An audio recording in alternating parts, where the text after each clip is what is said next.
Hello everyone, am I audible? Yes, sir. Okay. मैंने screen share करी है सबके साथ, एक बार just check it everyone. Aarush, Chirag, Manvi, Yuvna, sheet दिख रही है, ये स्क्रीन दिख रही है? Yes, Yes, Yes, sir. sir. ठीक है। So let's start with Aarush. Aarush, ये रीड करना। Carbon, hmm. an element which is of immense significance to us in both its elemental form and its combined form. All living structures are carbon based. Food, clothes, medicines, books, or many of these things are all based on the versatile element carbon. Okay, तो शिवांग, मेरी voice आ रही है बच्चे? शिवांग अच्छा नहीं है। मानवी, इससे क्या समझ आया, ये जो मैं अंडरलाइन कर रहा हूँ? सर कि कार्बन जो है हमें एलिमेंट फॉर्म में जैसे कि कोल और चोक की फॉर्म में भी बहुत ज्यादा यूजफुल है और हम्म। कंबाइन में भी बहुत कंपाउंड्स जो होते हैं कार्बन के। ओके, CO2 हो गया, CO3-2 हो गया, तो दोनों में ही हमें कार्बन हेल्प करता है। हमारी इमेंस सिग्निफिकेंस है इसकी। ठीक है। ओके युवना, इसको रीड करना है, ये क्या लिखा हुआ है? all living structures are carbon based. Food, clothes, medicine, books, or many of the things are all based on this versatile element carbon. ठीक है, तो कार्बन के बारे में सिर्फ इतना हमने सीखा कि कार्बन एक ऐसा एलिमेंट है, ठीक है, जिसकी एलिमेंट की फॉर्म जैसे कोल, चारकोल, कोक, ठीक है ना, ये सब हमने मेटल्स और मेटल्स में पढ़ा था। और उसकी जो कंबाइंड फॉर्म है CO2, CO3, ये सब हमारे लिए इमेंस सिग्निफिकेंस की है। सारे लिविंग स्ट्रक्चर्स में क्या होता है? कार्बन। और फूड, क्लोथ्स, मेडिसिन, बुक्स, इन सब में कार्बन मिलेगा, इसलिए इसको क्या बोला जाता है? Versatile element. ठीक है, वर्सेटाइल एलिमेंट। ओके, तो शिवांग, वर्सेटाइल एलिमेंट मतलब क्या समझ आया? जस्ट ट्राई, जो भी आपको समझ आया है शिवांग। ओके सर चिराग। हाँ बोलो बोलो शिवांग। सर नेटवर्क इशू था तो अभी अभी ज्वाइन किया है। अच्छा ठीक है, मैंने सिर्फ इतना बताया कि जो कार्बन है ना, उसकी बहुत इंपॉर्टेंस है हमारी लाइफ में, सिर्फ इतना ही स्टार्ट किया और कुछ नहीं। और उसकी जो एलिमेंटल फॉर्म होती है, मतलब एलिमेंट की तरह से एग्जिस्ट करता है, वो कोल है, चारकोल है, सिंपल सी। और जो उसकी कंबाइंड फॉर्म है CO2 और CO3-2, ये बहुत सिग्निफिकेंस है और इसकी। और हम सारे स्ट्रक्चर्स, जो लिविंग स्ट्रक्चर्स हैं, वो कैसे हैं? Carbon based. ठीक है, तीसरी चीज क्या है? जो फूड, क्लोथ्स, मेडिसिन, बुक्स हैं, वो सब क्या है? इस पे कार्बन पे बेस्ड है, इसलिए वर्सेटाइल है। तो चिराग, वर्सेटाइल का मतलब? कहीं पे भी यूज हो सकता है। ओके, और कोई बोलना चाहेगा? Important. इंपॉर्टेंट, यस शिवांग बोलो। Items based on carbon material. Okay good. Okay, Yuvna second पढ़ना। Yes, sir. The amount of carbon present in the Earth's crust and in the atmosphere is quite meager. The Earth's crust has only 0.02% carbon in the form of minerals like carbonates, hydrogen carbonates, coal, and petroleum, and the atmosphere has 0.03% of carbon dioxide. Okay that's good. Okay, तो हमने इसमें ये read किया कि सिर्फ बहुत ही कम मात्रा में हमारे पास कार्बन है अर्थ के क्रस्ट में, बहुत ही कम। सिर्फ कितना है हमारे पास? 0.02%। ठीक है ना? और वो भी किस फॉर्म में है? मिनरल्स। याद है किसी को मिनरल्स क्या होते थे मेटल्स और नॉन मेटल्स वाले चैप्टर में? मेटल्स और नॉन मेटल्स वाले चैप्टर में मिनरल्स क्या थे? Minerals with impurities. Oh, sorry, okay metals with impurities. Good, और उसमें से हम प्रॉफिटेबली एक्सट्रैक्ट कर लेते थे, तो उस मिनरल को क्या बोलते थे? Ore. और किसी मिनरल में से अगर हम मेटल को प्रॉफिटेबली एक्सट्रैक्ट करते हैं तो उसको ओर बोलते हैं। अच्छा सिंपली क्या है? अर्थ अर्थ के एटमॉस्फेयर में कितना परसेंट कार्बन डाइऑक्साइड है? 0.03%। ठीक है, okay.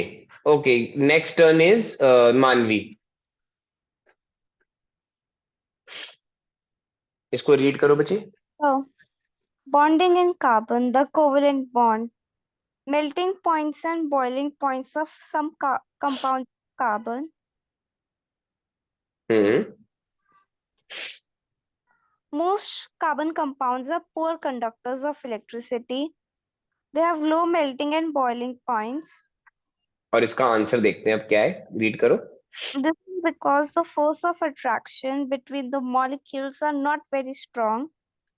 Since these compounds are largely non-conductors of electricity, we can conclude that the bonding in these compounds does not give rise to any ions.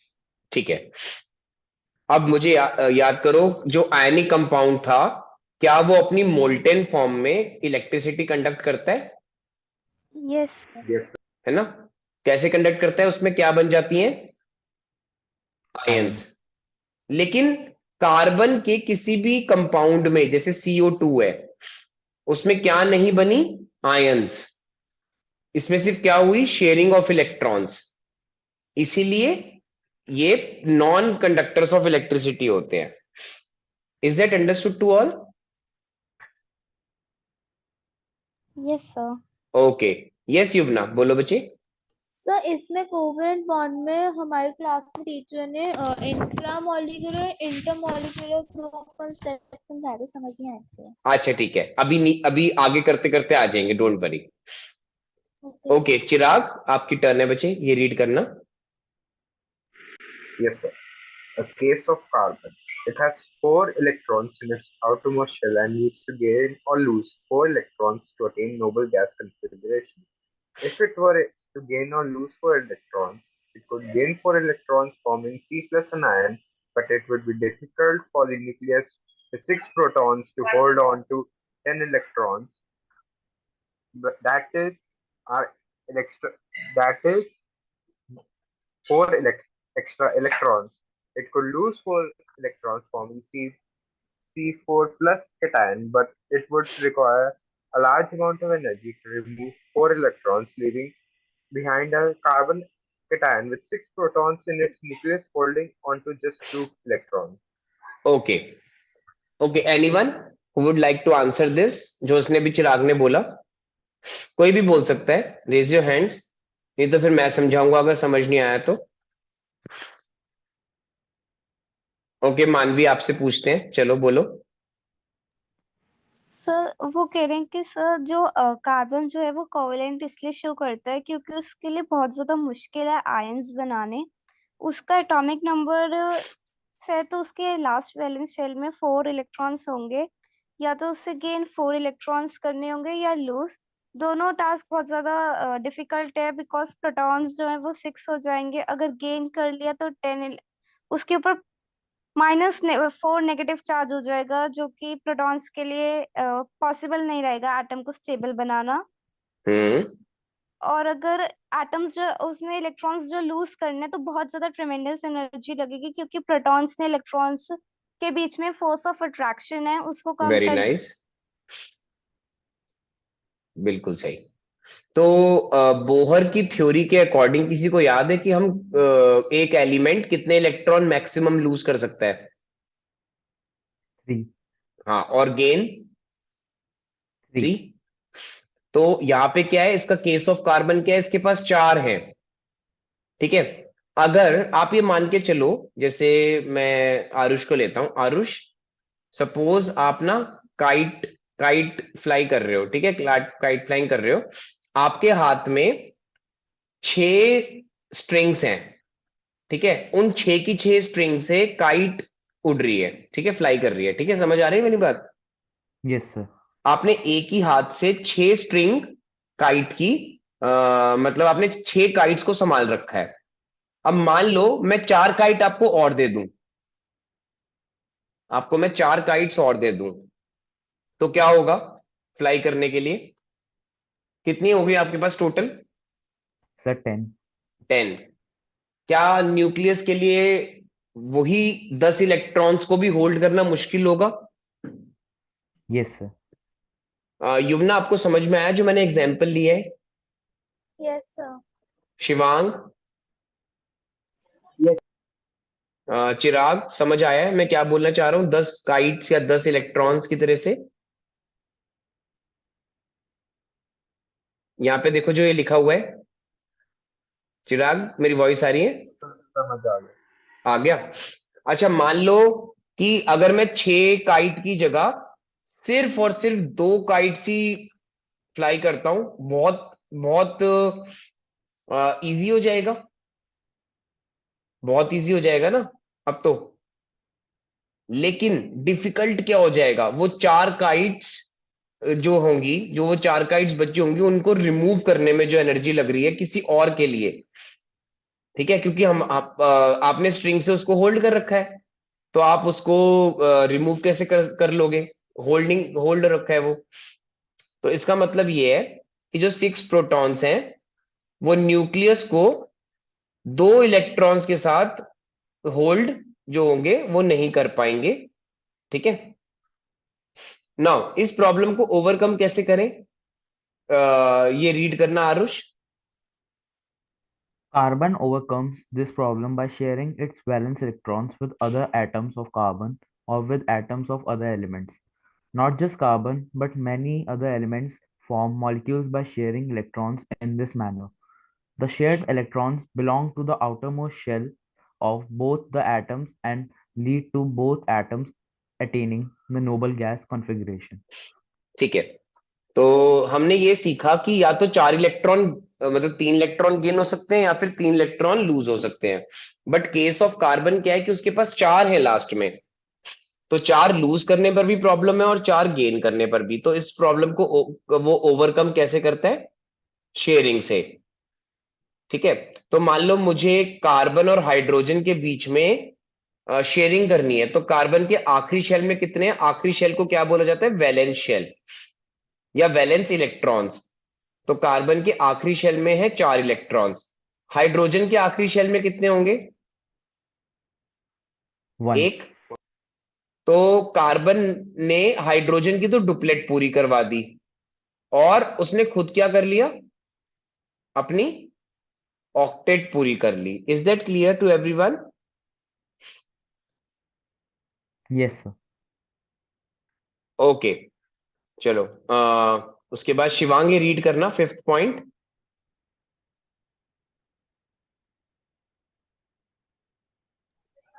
the shared pair of electrons is said to constitute a single covalent bond.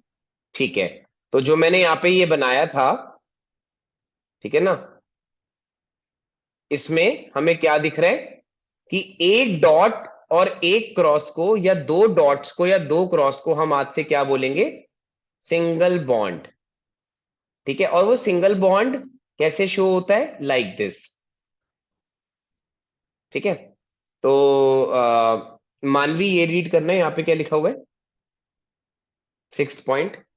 A single covalent bond is also represented by a line between the two atoms. ठीक है, समझ आ रहा है? ये line between 2 atoms. Everyone just check it. तो यहाँ पे कितने बॉन्ड्स है चेक करना टोटल मिला के? 4. 4, ठीक है। Now next is okay Yuvna, your turn. Yes, sir. A sing- Methane is widely used as a fuel and is major component of biogas and compressed natural gas (CNG). It is also one of the simplest compounds formed by carbon. Methane has a formula CH4. ये वाला structure सबको समझ आ गया? Just check it once. Easy लग रहा है ये? Yes, sir. Yes, sir. Okay, ठीक है। चिराग, आपकी turn. Yes, sir. Bonds which are formed by sharing of an electron pair between two atoms are known as covalent bonds. 9th वाला भी आप ही को पढ़ना है। Covalently bonded molecules are seen to have strong bonds within the molecule, but intermolecular forces are weak. This अब ये gives Yuhanna rise का to question आ गया। युवना को, हाँ, अभी आंसर रीड करो इसका। this gives rise to low melting and boiling points of these compounds. ठीक है, अब युवना का डाउट था कि ये इंटरमॉलिक्यूलर फोर्सेस क्या है, तो anyone who would like to answer Yuvna's question?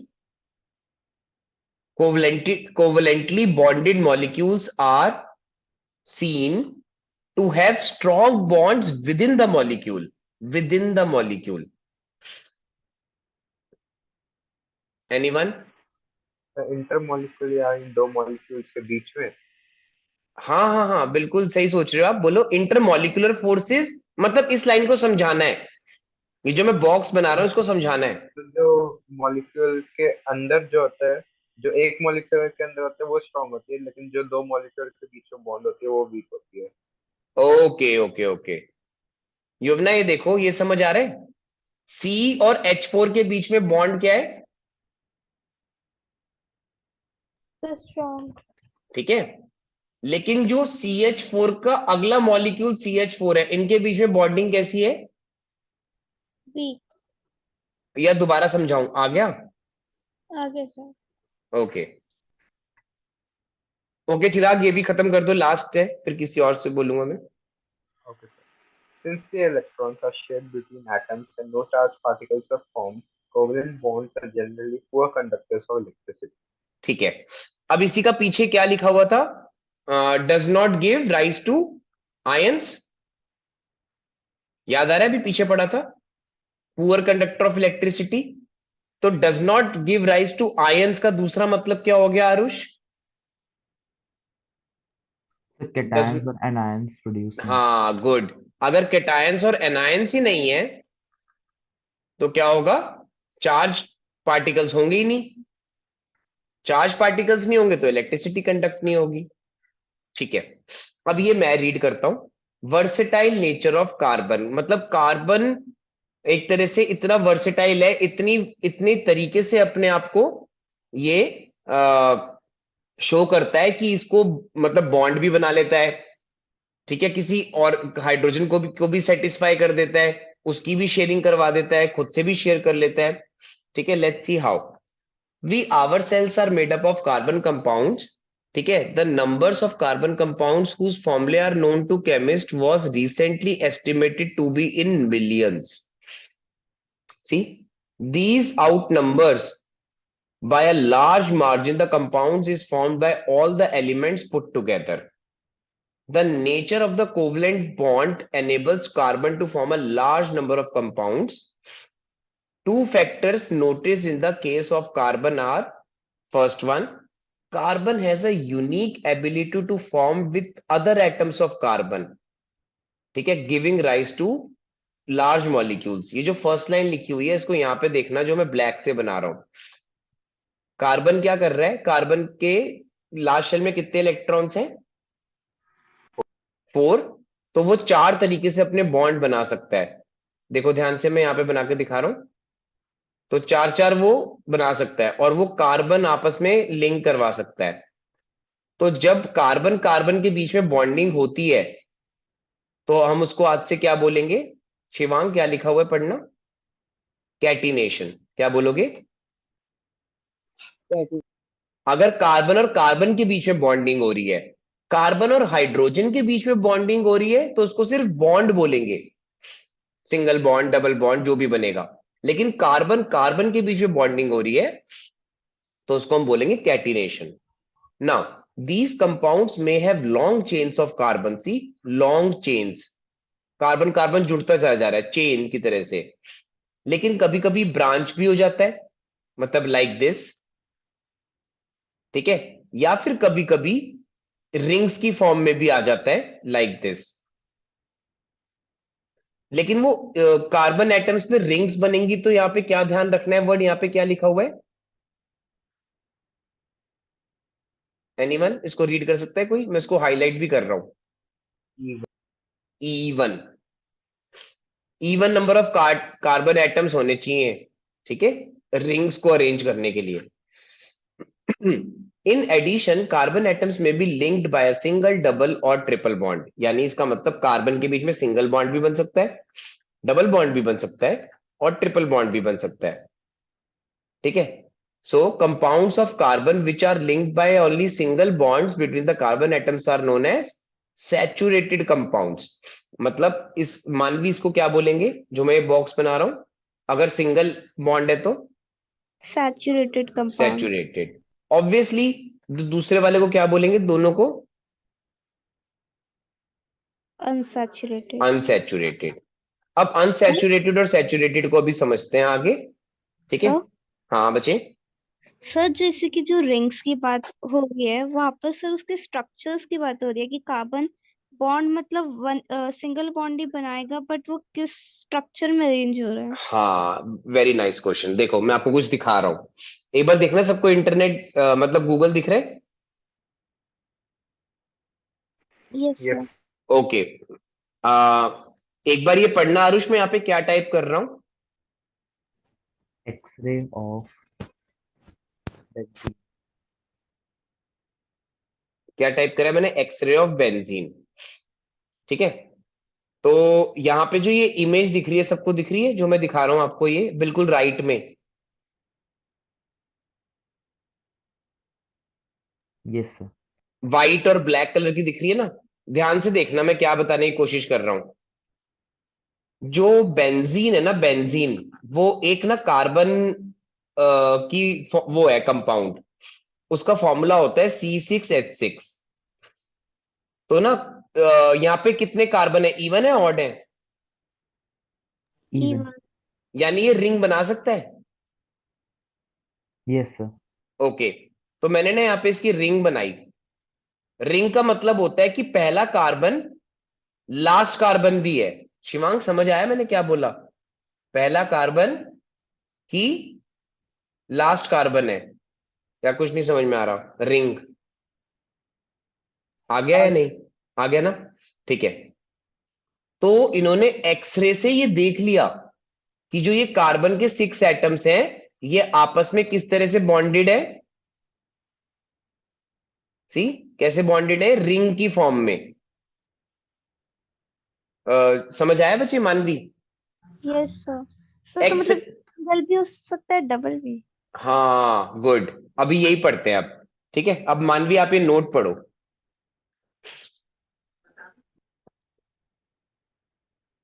ये वाला नोट पढ़ना जो ये। Yes, sir.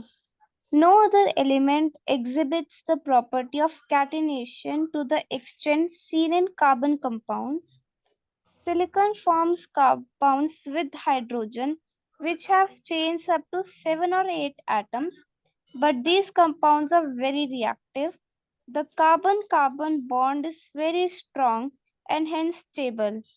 This gives us the large number of compounds with many carbon atoms linked to each other.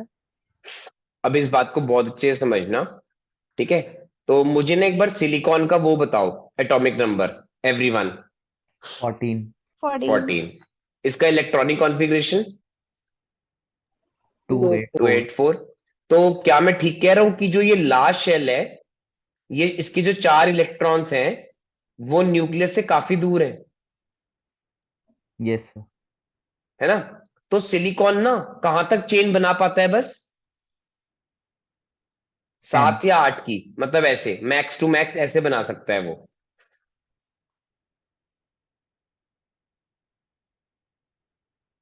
ठीक है। और कार्बन क्या करता है, वो बनता ही चला जाता है क्योंकि उसका साइज छोटा है।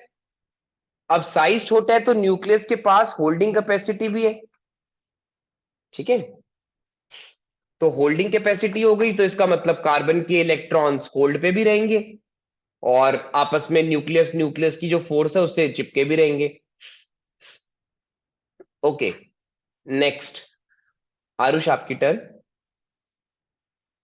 Since carbon has a valency of 4, it is capable of bonding with 4 other atoms of carbon or atoms of some other monovalent element.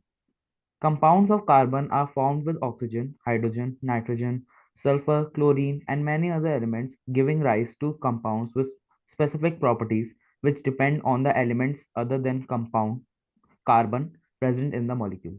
ठीक है, अब आज से हम जो सेकंड पार्ट लिखा हुआ है उसका शॉर्टेस्ट वर्ड क्या याद रखेंगे, टेट्रावेलेंसी, ठीक है।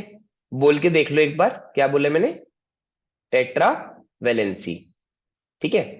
तो कार्बन के पास 4 इलेक्ट्रॉन्स हैं, तो वो टेट्रावेलेंट है।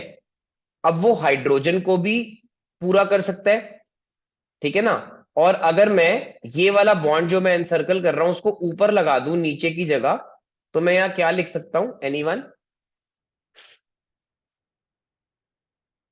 Come on try. अगर मैं ये ऊपर बना दूं दो डबल बॉन्ड, तो मैं किसको सेटिस्फाई करा सकता हूं? मतलब कार्बन। ऑक्सीजन। शेयरिंग हो रही है, बस शेयरिंग। कार्बन। ऑक्सीजन। और यहां पे मैं क्लोरीन भी लगा सकता हूं, क्लोरीन को भी एक ही चाहिए होता है। क्या सबको समझ आ Yes, रहा sir. है या नहीं?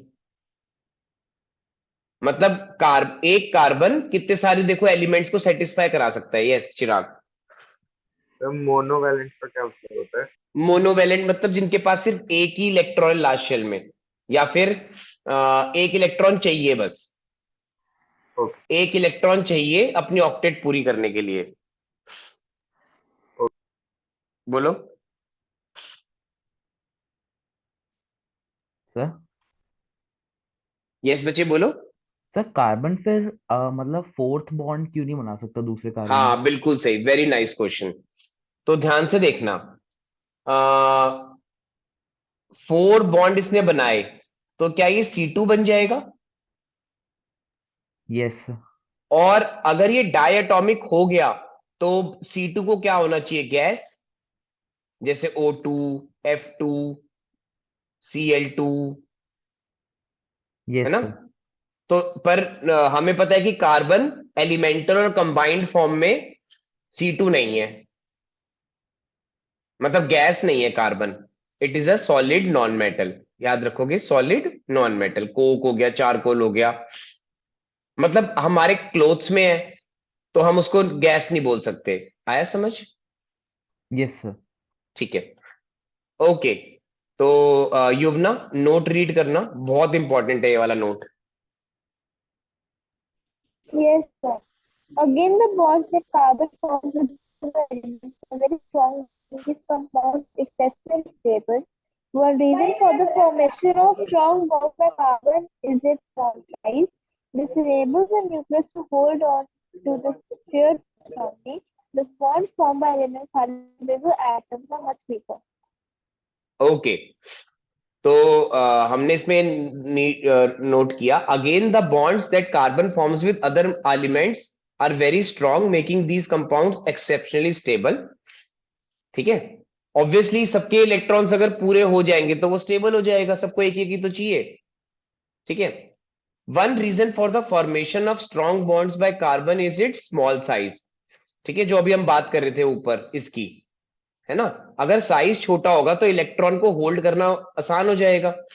This enables the nucleus to hold on to the shared pair of electron strongly. मतलब छोटा सा तो उसका शेल है ना, और उसमें अगर इलेक्ट्रॉन एक शेयर भी हो रहा है तो भी न्यूक्लियस उसको आराम से होल्ड कर लेगा। The bonds formed by the elements having bigger atoms are much weaker. ये किसी को बात समझ आई? The bonds formed by elements of having bigger atoms are much weaker. मतलब अगर सिलिकॉन ऐसा करे तो उसका बॉन्ड कैसा होगा? वीक। वीक, क्योंकि उसका न्यूक्लियस से काफी दूर है वो 4 इलेक्ट्रॉन्स। ओके। नाउ अब आता है saturated and unsaturated carbon compounds. ठीक है। valencies of all the element atoms are satisfied by single bonds between them. These are known as saturated compounds। मतलब अगर सिर्फ सिंगल बॉन्ड से ही काम चल जाता है तो उसको बोलेंगे हम सैचुरेटेड। और ये कंपाउंड्स रिएक्टिव भी नहीं होते ज्यादा। ऑब्वियस सी बात है, जब सारे स्टेबल हो गए, आराम से एक बॉन्ड से स्टेबल हो गए, तो उसको और तो कोई चाहिए नहीं स्टेबिलिटी के लिए। अब जैसे C2H6 है, C2H6 कौन सी फैमिली का मेंबर है? Anyone? C2H6 Sir, aim. Alkane family का मेंबर है। ठीक है। तो मैंने ना ऐसे बनाया है इसको, इलेक्ट्रॉन डॉट स्ट्रक्चर तो आपको लेफ्ट में दिख रहा है पिंक और पर्पल से। ठीक है। आप ये सब देखने की कोशिश करो जो मैं यहां बता रहा हूं। क्या ये समझ में आ रहा है जो मैंने ऑरेंज से बनाया है? Yes sir. ओके ओके, तो हमने क्या किया, यहाँ पे C2H6 दिख रहा है हमें। अब ऑब्वियसली कार्बन कार्बन के बीच में कैसा बॉन्ड है? सिंगल। सिंगल। तो हर कोई स्टेबल है। हाइड्रोजन की डुप्लेट पूरी हो रही है, कार्बन की ऑक्टेट पूरी हो रही है, तो इनको और किसी चीज से रिएक्ट करने की जरूरत ही नहीं है, या शेयर करने की जरूरत ही नहीं है। लेकिन compounds of carbon having double or triple bonds between the carbon atoms are known as unsaturated carbon compounds, and they are more reactive than the saturated carbon compounds. Let's see why. ठीक है, okay, just a second everyone.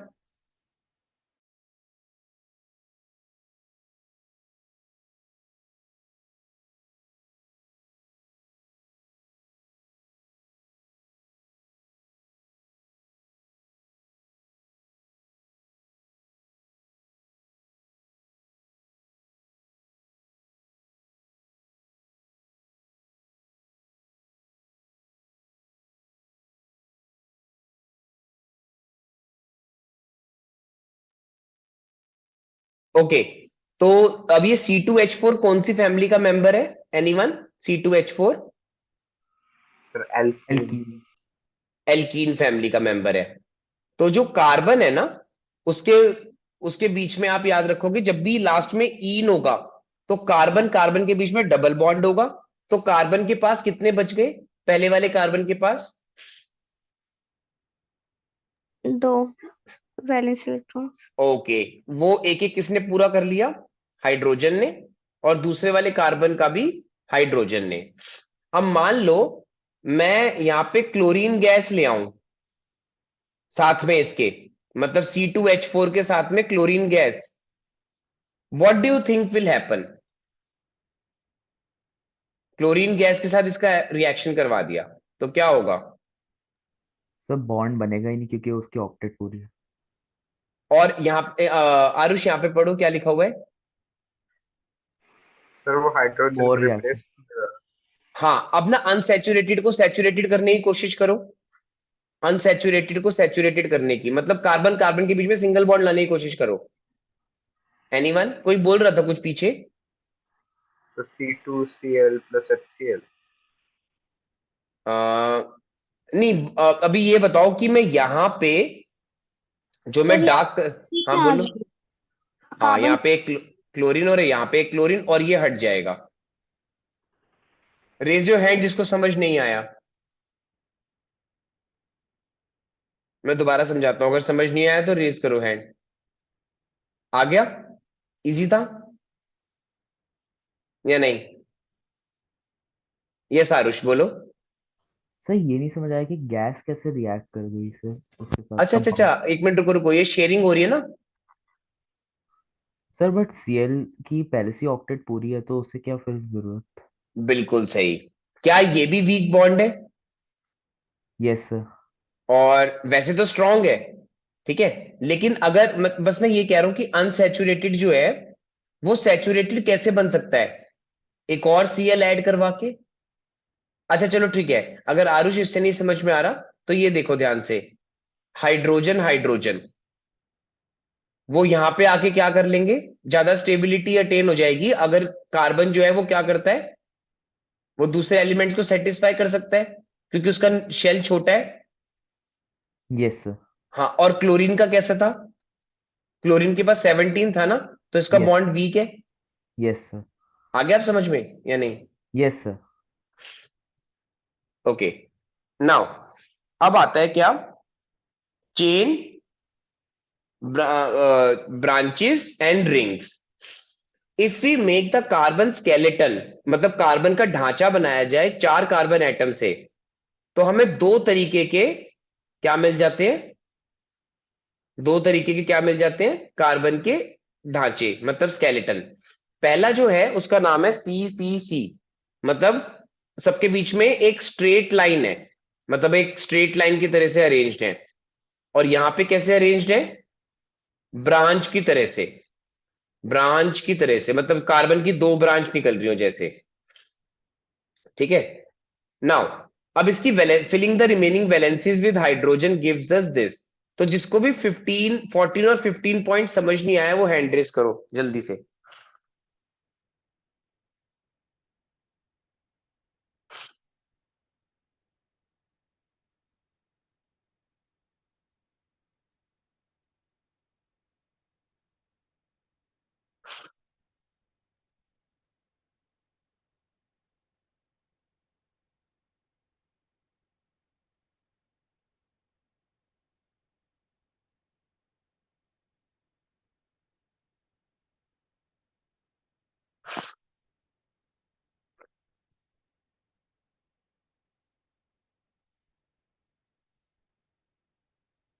Okay, मेरे ख्याल से आपको clear हो गया है।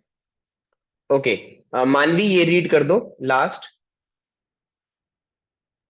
Yes, sir.